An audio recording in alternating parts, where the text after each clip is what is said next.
welcome everyone. We are, so excited to have you here tonight for our Artist Talk and Community Bookmaking event.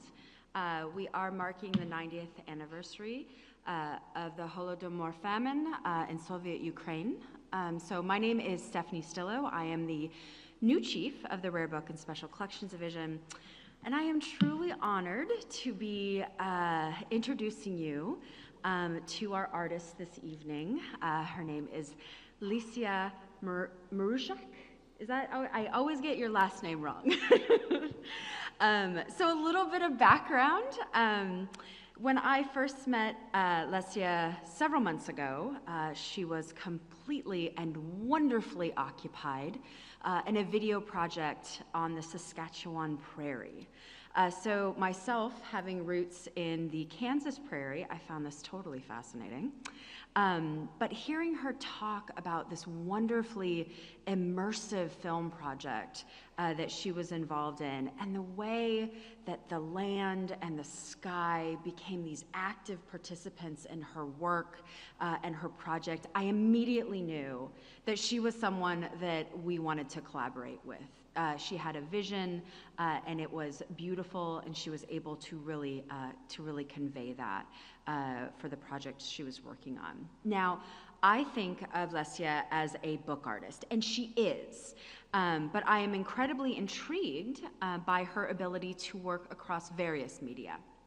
So from photography to performance art to large-scale installations, Licia's body of work boldly and beautifully and at times painfully examines some of the most important topics of our time: colonization, geopolitics, exile, and as we will see tonight, memory and genocide.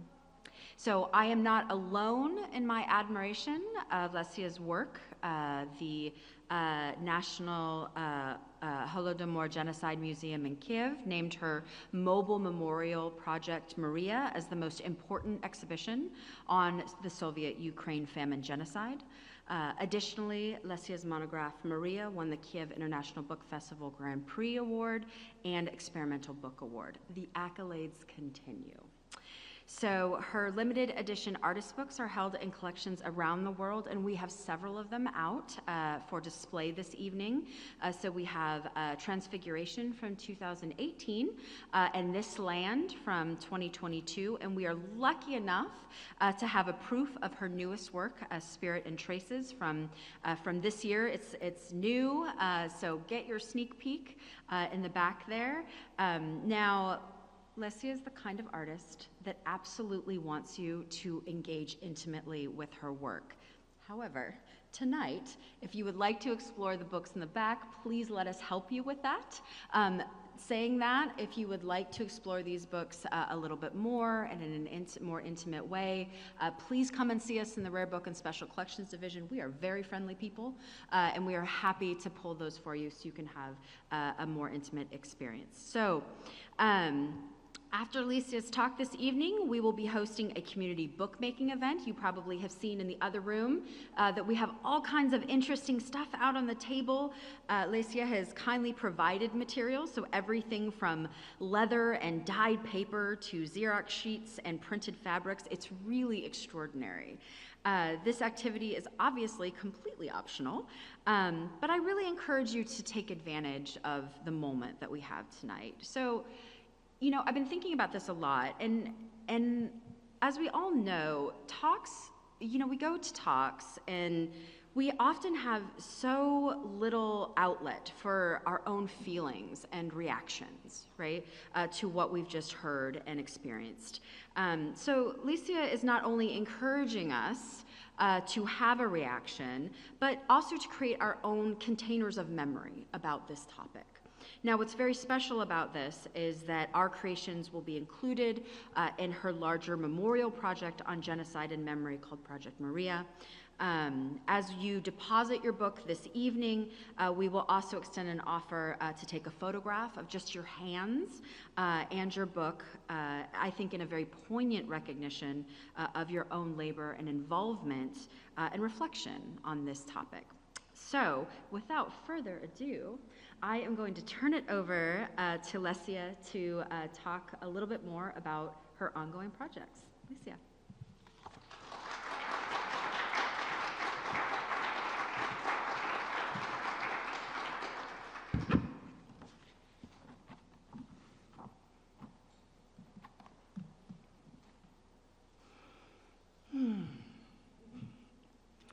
I'd like to start by saying what an absolute honor and pleasure it is to be here this evening with you.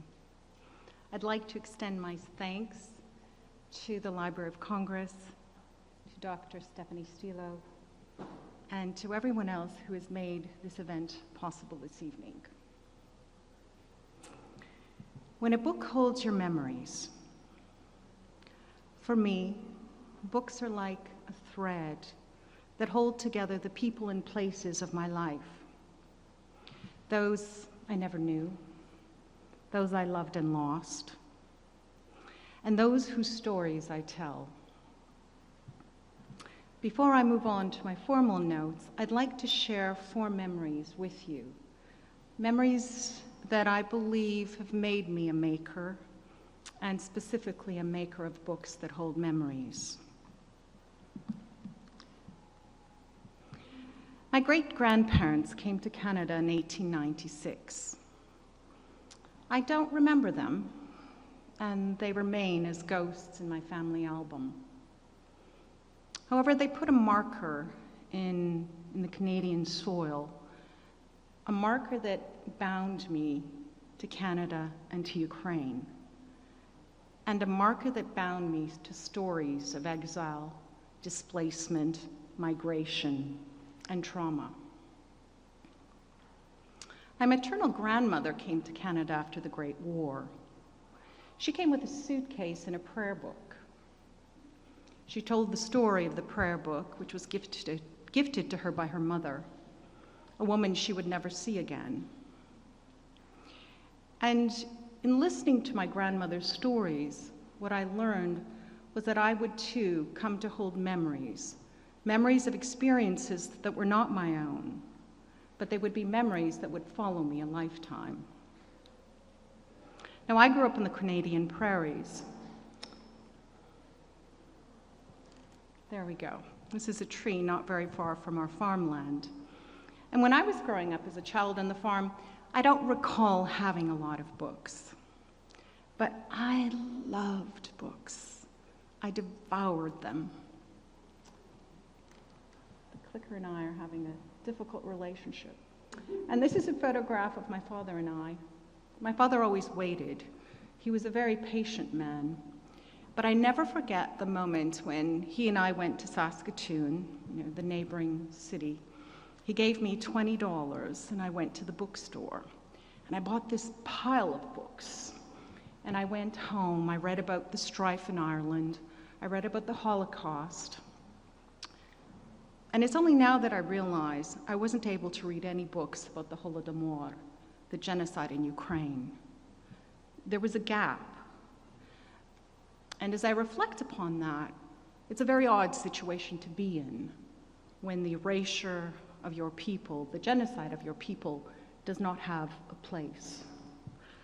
And so that marked my journey as well. The next memory is that of my mother-in-law.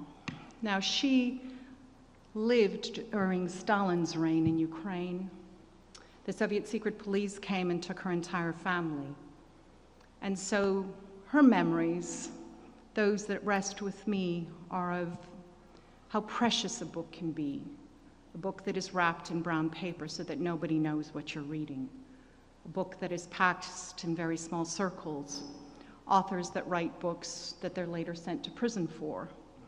And so I understood how important a book was, not only a container of memories, but a repository of a history of a people, which often validated its existence in place.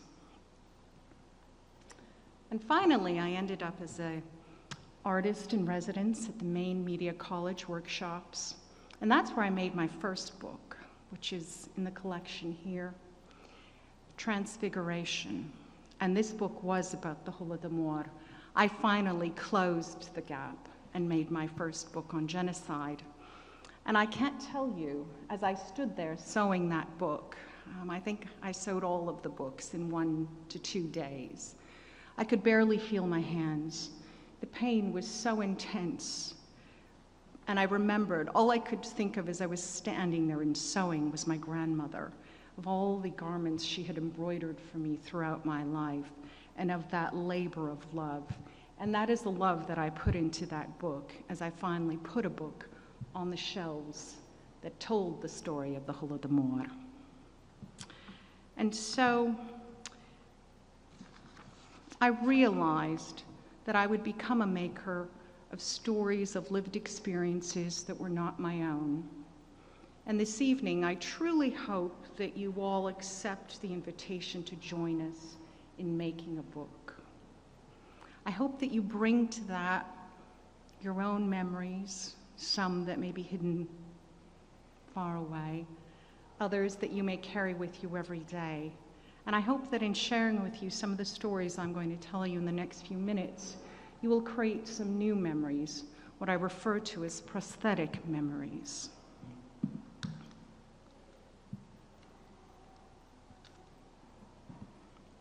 So I invite you to imagine that it is 1933, Soviet Ukraine. The Soviet state has completed an 18-month assault on a single ethnic group as part of its program to subjugate those whose national consciousness stood in the way of the new order. As a result, more than 4 million people, potentially as many as 7, have perished from a famine genocide, a majority of whom were Ukrainian. Now, this brief and horrific period in history, first referred to as the Holodomor, is a combination of the Ukrainian words holod, for hunger, that's the first word on your left, and mor, extermination. The two words combined express the violent and intentional act of aggression. The Holodomor was a state-led death by starvation, and it remains an event which is largely unwritten from history, covered up and erased. The Soviet state denied the event, excluded it from educational curriculum, destroyed archives, and altered public records. Not surprisingly, it remained largely unknown in the Soviet Ukraine and the Western world for decades. Even today, the Holodomor and its place in the history of world genocides remains largely unwritten and unknown. As of this year, 30 countries have acknowledged the Holodomor as a genocide. As a third-generation Ukrainian, I began work on the subject in 2017, after leaving my executive leadership position in the Canadian government and following a diagnosis with a rare and incurable blood cancer. I was now an artist whose practice crossed photography, performance, the staging of ambitious installations within the landscape, and bookmaking. My practice underpinned by rigorous research, examining the land, and that is my homeland in Saskatchewan, histories of colonized peoples, geopolitics, and exile. And so I turned my attention to Stalin and his desire and intent to eradicate the Ukrainian people. My intent was to create a photography-based body of work which would memorialize the victims of the Holodomor. My thesis was that the tendencies, the politics, the mythology that led to the Holodomor was not static, and that they would rise again. After months of exploration, research, and soul-searching, I created Project Maria, my emotional and intellectual response to the genocide, a mobile memorial that includes exhibitions, films, and books. The slide that we're about to see is the exhibition of Project Maria in Kharkiv, Ukraine, And that exhibition, Project Maria opens actually in the United States at the Turchin Visual Arts Center in North Carolina. And then it opened in Landskrona in Sweden and went on to Kyiv, Ukraine, and began a tour of Ukraine. So that exhibition closed in Kharkiv just a few days before the war started. And after a few months, we were able to sort of remove the exhibition from the gallery, and it continues its tour through Ukraine. Yeah. So this is Maria F. with her family, and she is the heroine of Project Maria. She's the only member of her family to survive, and she came to reside in Canada and died just before turning 100 this year during the 90th anniversary in our commemoration of the Holodomor. And this photograph was taken of her in Ukraine with her parents. And I would just like to read a few words of her testimony to you. I quote, "The government said that you had to hand everything over, and they started to harass my father. My father said, 'I have children, I have a family.' But they said, 'You all go to the collective farm, and you'll all be better off.' And they told my father to take the bells down from the church. Father said, 'I didn't put them up, and I won't take them down.' So they beat him and took him to a holding cell. We didn't see him for more than 2 weeks, and when he came home, he died right away.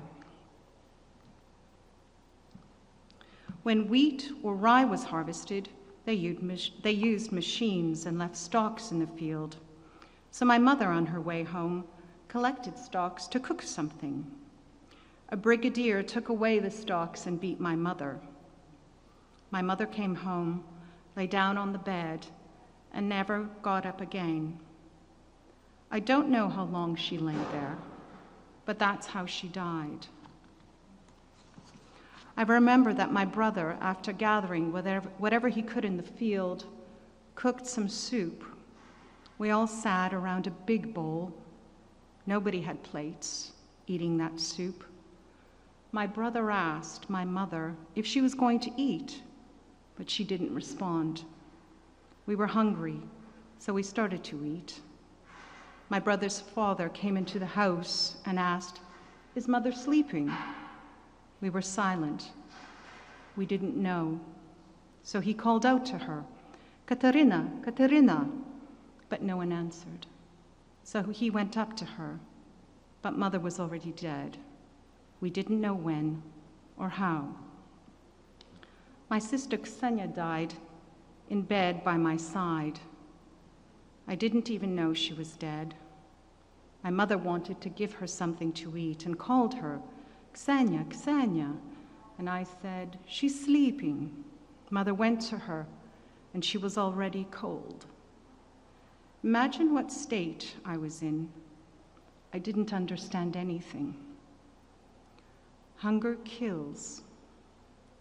Who hasn't been hungry may never understand, but hunger kills your memory. End of quotation.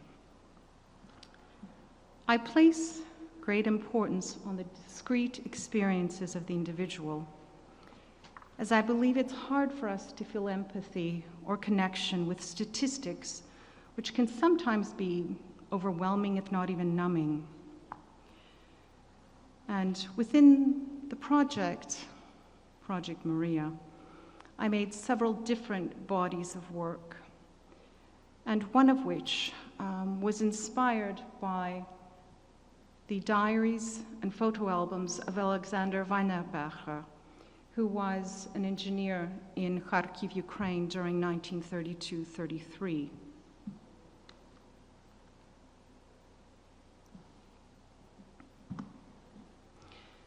The works were also inspired by the Salamis tablet, which dates back to 300 BC from the island of Salamis. Very, very large marble tablet with sort of lines inscribed in it, and you can still see them in Athens. And they used a little stone that they would move along these lines to count. And so the next two images that I'm going to show you are from the series called Counting. As I was making them, I remember having a really hard time with death in the kinds of numbers we were talking about, something ranging from 4 to 7 million. And I had a hard time comprehending that. And so the gestures in this are very humble, the bar and the circle, which I've layered on top of archival images that Alexander made. And it was my attempt to individualize the loss of life, which disappeared into hosts of mass graves and which history abandoned. And I'd like to read you from Weinberger's diary. I quote, "The municipal authorities were noticeably perplexed by what to do with all the bodies lying around everywhere. Moscow had ordered the cities not to help the hungry peasants, but they failed to explain what to do with all the dead bodies. Unfortunate victims of Stalin's death experience. Initially, the bodies were buried on the spot in gardens and in yards, but more and more, people were dying. Lorries drove through the city twice a day, in the evening and at dawn, to collect the rotting humans, as Katz called them, and deliver them to the mass graves on the outskirts of the city. There are 7 cemeteries with about 250 large pits in each one. 15 bodies are interred in one pit. Add persons that are buried somewhere outside the cemeteries, and you will see that about 30,000 people, men, women, and children, are buried in Kharkiv alone." End of quote. And this is called For Fish to Sell. I know this is a very difficult subject, and I know that these citations are very difficult. And I carried them with me for a prolonged period of time. And while I very much tried to, individualize and personalize what happened in the Holodomor so that we could somehow create a connection and hold it, I couldn't ignore the weight of the millions. And the work you see in front of you is called molitva, and that is the Ukrainian word for prayer. When I was in Ukraine in 2017, I walked the markets of Lviv, and I bought a whole bunch of prayer books. And when I came home to my studio in Ottawa, I spent time thinking and holding the millions and wondering how I would address that. And so I began a process that involved technology, it involved painting, and it involved performance. I took one prayer book, which had more than 500 pages. I scanned every single page, stacked them, and then created an algorithm that would repeat them more than 100 times, move them around, change the opacity. And all the time I was trying to think to myself, what were those people doing at the moment of their death? What would I be doing? And I thought they were praying. Now the resulting digital file, and this is just me in Saskatchewan with another work called The Diggers, which also belongs to Project Maria. But what I did with the work that we've just seen is I printed it on Kozo paper, exactly like what you see there. Now Kozo's I chose specifically, and it's a paper I love to work with, a Japanese paper, and I choose it for technical and spiritual reasons. Firstly, it's a long fibered Kozo paper, which makes it incredibly strong and pliable. And you can see here I'm walking in the Canadian prairies. The wind is blowing away the paper. It's just about to start raining, and it's amazing how that paper sort of reacted to the environment. But I also chose it because of the ancient Japanese belief that divine spirits reside in the paper. And it was really important to me to be able to take the story of the Holodomor and to combine it with something spiritual that was transfiguring and would point to a life beyond. Now, once I was able to print the paper onto the kozo, I then took materials, organic materials that we often find in Byzantine painting. I worked with egg yolk, pigments, combined them, and that's what you see happening there. And then I took ash from a local church that had been involved in various rituals, ceremonies, including baptisms, weddings, and funerals. And I tried to, in the art, give back some of the dignity that the people had lost through the Holodomor.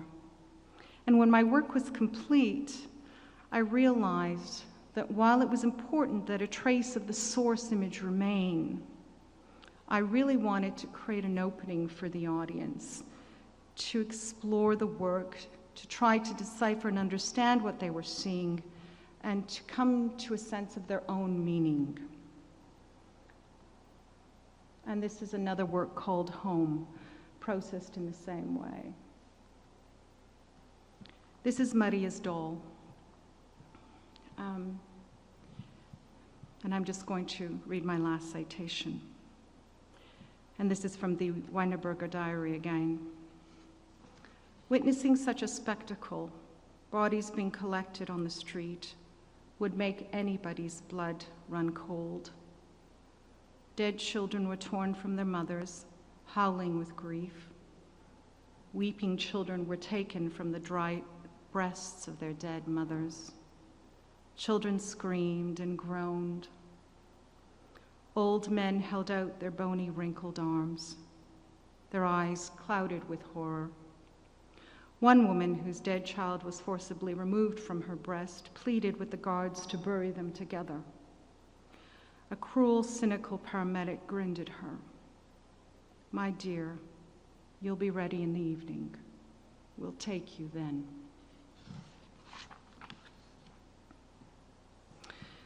The resulting leather-like images, which are embedded with ash, pigments, kozo, wax, and egg tempera, explore the feeling of starvation, the body transformed, and the spirit destroyed.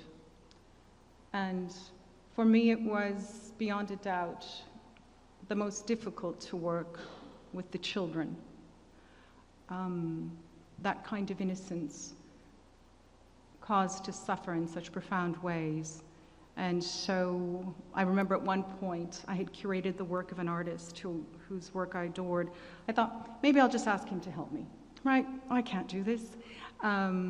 But once I spent enough time, I think, with some of these difficult citations, and I tried to understand how could I restore some dignity to a people whose lives had meant so little to the Soviet state. And these are the works that I've described, Molitva, and we can see Maria's doll installed at the Turchin Center of the Visual Arts. So you can see the works, they hang unglazed, they're sculpted, they protrude from the walls, and when the artist is present, the audience is invited to touch. So that's always something that's very important to me. And I'm going to conclude with this last image called Maria's Wings. I think there's so much I could tell you about my work, and I know that what we have just sort of shared has been a very, very difficult subject. And it's become even more difficult for me, even as I was working on my notes for this evening, with the war that is going on today. When I started Project Maria, I always knew that for me, history was not static, that it was in many ways an indicator of something that was yet to come. And I find myself standing in the middle of that right now. And, it was really interesting to work on this subject matter when it was a matter of history. It wasn't a question of what would I have done? How could I have helped? Because it was over there. Yes, I had put a book on a shelf, and I value that phenomenally because I know that that legacy and that story is now preserved. And that is very, very important. But today I find myself asking every day, because I am now confronted with an ancestral homeland at war, what can I do? How can I help? How can I stand here and watch what's going on? So for me, history is very much alive, as is the book. And so that is why the opportunity for you to make books is an extension of, the whole process of making. And Dr. Stilo and I were talking about that this morning. She says, how do you feel about the process? And I said, well, process for me is like evolution, right? I start with, an idea somewhere, and then, it manifests itself in one form. But, for example, the exhibitions are touring Ukraine, and children are now drawing posters about the genocide. So they're creating their own expressions. And, these books are in this wonderful institution, but this evening we have an opportunity to make books together to create yet another layer of that story that will hopefully be seen by others. And so it's always a never-ending story that allows for people to contribute their own voice, their own understanding, the memories that they bring to it. And I would like to thank you. Thank you for your time. Thank you for your interest in the subject. And I look forward to meeting you on the floor and talking more about books. Thank you.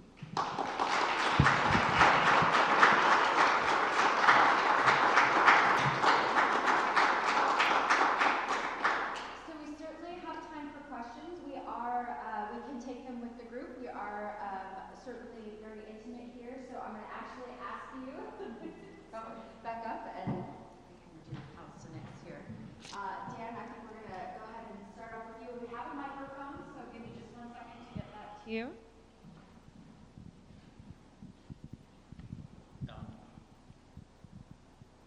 Licia, you said that you had made your first book at the Maine Media Workshops? That's in Rockport? Yes. Yeah, I studied there too. But it seems to me, when I see this work, that you must have had art background. No. My story quickly. I graduated with a master's degree in ethnography, did a thesis on 18th century wedding customs, and that's where I came to know the Library of Congress transliteration table, which forever bound me to this venerable institution. I then spent almost 2 decades in the Canadian federal government, working in what we call the Canadian Security Establishment, which is parallel to your NSA. And I ended my career in forestry. I was an executive leader. I was then diagnosed with leukemia, so I resigned. I then founded a Canadian charity for blood cancer research. And from there, I decided, I had been a collector of Byzantine icons. That was one of my collecting passions. And I finally decided, it's time to stop reading about them. It's time to stop, collecting them. It's time to go and paint an icon. So I went first to the United States, to Pennsylvania, and then I went to Romania to study with a very famous Byzantine iconographer. And then I became his curator, and then I started to take these photographs. And someone just said, you should go show your work to the guy at the photo school. And that's kind of how it started. Sorry. That's perfectly right. I grew up with art. Our house was filled with art, all right, and creators as parents. And I knew, my father taught me, he said, most things are not brain science, Leslie, and you can do them, all right? So he said, always remember that, right? Now, some of it is brain science, but we tried a lot of things, so yes, please. I just want to say thank you for your talk. It was very touching and gut-wrenching at points. I wanted to ask about your process. I know you're saying that you're not official background in art, but I'm curious about your artistic process, and especially because the topic is so heavy, how do you safeguard your mental health as you work on these different works? To be honest, it doesn't affect my mental health at all. My daughter she goes to me, Mom, are you ever going to do something else, right? And even, we just opened Project Marie in the western part of the country, and they said, well, we look forward to your next project. Maybe it'll be something cheery. And I said, well, it's really about the children in genocide and the war and trauma. So I said, it has a knapsack, if that helps, and the colors are a little hopeful, but in all honesty, from my heart of hearts, when I was diagnosed with blood cancer, I remember the first year.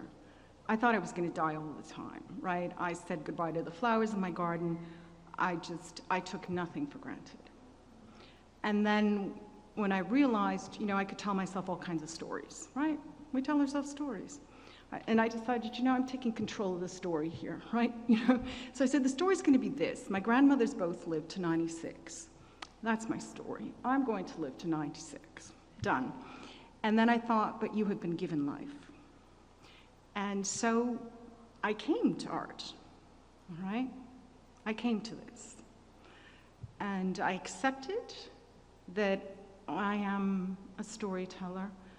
And, these things, my work with Stalin really started with my mother-in-law's box. She had this box of photographs, and I just went looking in it one day. And people were cut out, and other people were torn away. And there were these remnants, and so I was intrigued about how we erase people.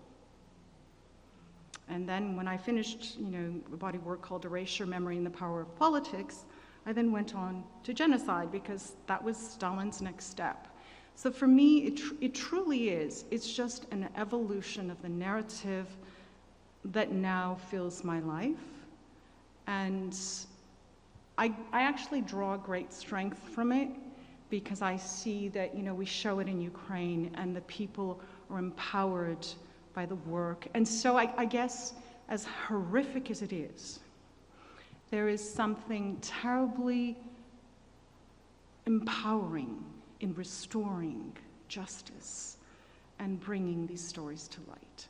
And maybe that's what allows me to hold all of this and not, to become depressed by it all. I can't, and as I said, when it came to that, I knew I needed to do something but the children, and I sat with that, and I waited. And I had to trust that it would come. And it came. So I hold them with grace and with love, and I'm grateful that, I'm able to do it. So that's just my way of being.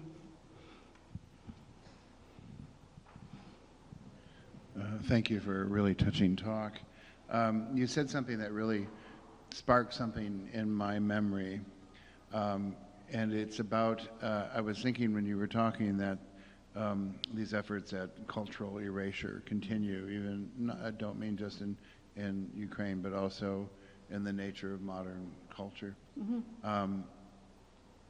I grew up as a hyphenate, I guess you would call it, and Ukrainian American, and I'm first generation.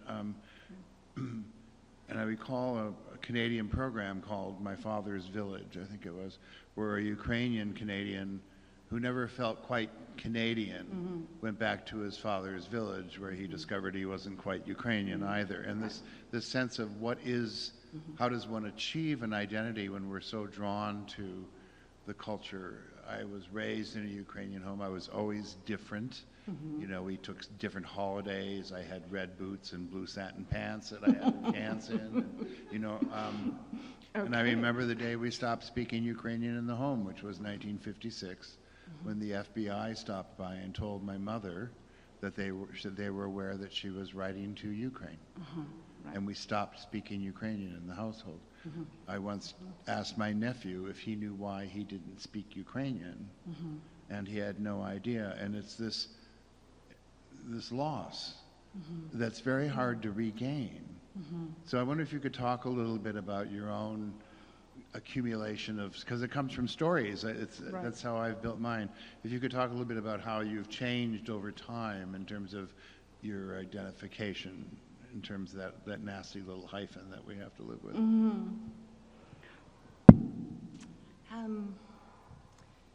You know, from very young, I felt, I want to use the word obligation, maybe I'll use that word, to bring to light the story of my people. And I think once I accepted the pressures of adults and decided to get a job and, you know, buy a house and get a mortgage, all kinds of other pressures entered my life. And I think to some extent at that point I was probably, you know, somewhat disconnected from that initial sense of rootedness. And I think my sense of rootedness truly comes from the land. That one piece you saw of the circle where we're performing or where I walk barefoot. So I'm always barefoot on the prairies. And because it's there that I understand the emotive connection that we have to place. And I understand the sacrifice that my family made in coming to this new land and in the hopes they placed in that. I understand from a great distance the sacrifice that they are making today and that many other peoples make to defend their homeland, the land they stand on. So my identity, I think, in being Ukrainian, but a person of displaced peoples, a person of peoples, you know, who other powers have wanted to eradicate for centuries, is very much tied to that land experience. I would say today, you know, and I've thought a lot about it recently, because I'm very involved in Ukraine. You know, I have a team I work with over there. We do exhibitions together. I'm very comfortable calling myself a Ukrainian today who's very bound to Ukraine. Clearly Canadian, there's no doubt about it, but my interest right now and the efforts that I need to make are very, very much bound with my homeland, my ancestral homeland. And I do that very proudly. I don't know if I'm answering your question. You know, my first language was Ukrainian, and I was already third generation. My children, their first language was Ukrainian. I think what we've done, you know, I'll speak maybe within my family, and maybe it's typical of many families, is in our own insular little cocoons, we've hung on very closely and very dearly to all that we know has been denied our peoples everywhere else. In the hope that, you know, even today, and it really is interesting because I have colleagues in Odessa, in Kharkiv, all over, that as soon as, you know, Putin attacked, all of a sudden they rejected the Russian language. They, you know, they were now teaching themselves to speak Ukrainian. So it was amazing how finally they understood how important something like language is, how important it is to understand your history, that they themselves were discovering what it meant to be Ukrainian. And even though, I mean, we in the various diaspora, I mean, we create our own little versions and myths of what it means to be Ukrainian, right? And I think that's true of peoples all over the world. But it allows for a very interesting dialogue with them today. You know, where when they, even it's funny, they said to me once, I said, our traditions, and they said, well, whose traditions are you talking about? And I said, well, our traditions, right? I'm talking about our Ukrainian traditions. Like, what other traditions are there, right? Those are the only ones I know. So my identity, I'd say from a very young age, has been very, and it wasn't like someone said, you know, thou shalt do this, okay? It was what I was tuned into. It was what was relevant to me, and those were the stories. I guess it's the cloak I wear. It's the cloak I know. It's the cloak I'm most comfortable in, and I'm grateful for that journey. Yeah, you're welcome. All right, we're going to have one more question, and then, we actually have a couple more, so we're going to let this go. Dan, I'm coming back to you. Thank you. I just want to say I appreciate you sharing your art and your message with us tonight. Your artwork is profoundly impactful.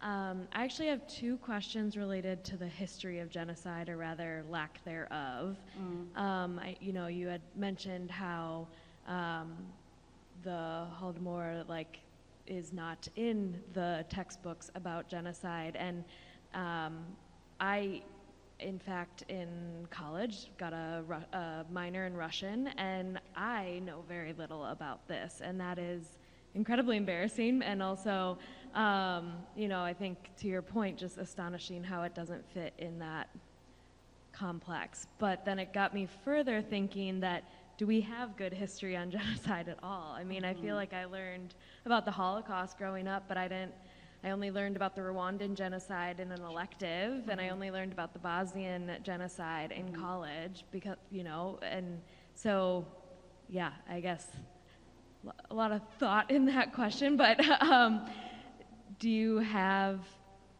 how have you processed, I guess, that in the larger picture? And then also, if you do have any recommendations on books or anything that we can learn more about this genocide. I'll start with the last part. I would certainly recommend you go to the website of Dr. Christina Hook. She lived in Ukraine as part of a Fulbright scholarship for I think at least 3 years, if not longer. She's a genocide specialist, but she's taken on studies of the Holodomor, and she's been working extensively right now on the alleged war crimes. So she has, looked at the environmental issues, the issues of trauma, on and on and on. So her scholarship is phenomenal, and I mean, there are, many other books out there, but I would start with Dr. Christina Hook. I think it's a matter of sharing the story. I met someone else recently from a disadvantaged sort of group of peoples, and he said to me, well, the fact that you don't know my history is like your problem, right? And I'm not going to tell you about it. And I said, well, okay, right? I said, but from where I stand, I said, I see it as my job, my calling to share with you this story. There will always be shortcomings, there will always be misinformation, there will be many, many things. But, it's impingent upon, the storytellers of the world to share what they know. And as I share it with you this evening, hopefully it sparked an interest, and you can go learn more, and you can share it with other people. So I think many things start with interest, I know that they just announced 3 new states in the United States have just acknowledged the Holodomor as a genocide. So it's through people taking an interest, asking questions, inviting the acknowledgement of the Holodomor as a genocide. We are a terrible force, a terribly strong force to be reckoned with. The power of the individual is very, very important. And so learn more, share more, ask more questions, and I think we can make a difference. So I think it's up to us. We can't just go, well, it's them over there and we don't have it. What can we do to make a difference? So I think that's a lovely note, actually, for us to end the Q&A on. Lisa is still going to be here, so please definitely feel free to speak with her. When we think about what we can do in this moment, I think we have been extended an invitation of what we can do right now, which is move ourselves into the next room and take a few moments to put our thoughts and our labor and our reflection into this moment. That will be sort of included in Lisa's larger project. So I think we have a moment here to reflect just for a few more moments on this. But in the end, I just want to thank you all for coming. This has been lovely. I think that there has been a true sort of depth in this room over the last hour, and I think we've all felt that together. So thank you for being here and being present with us today. So let's thank Licia one more time. Thank you.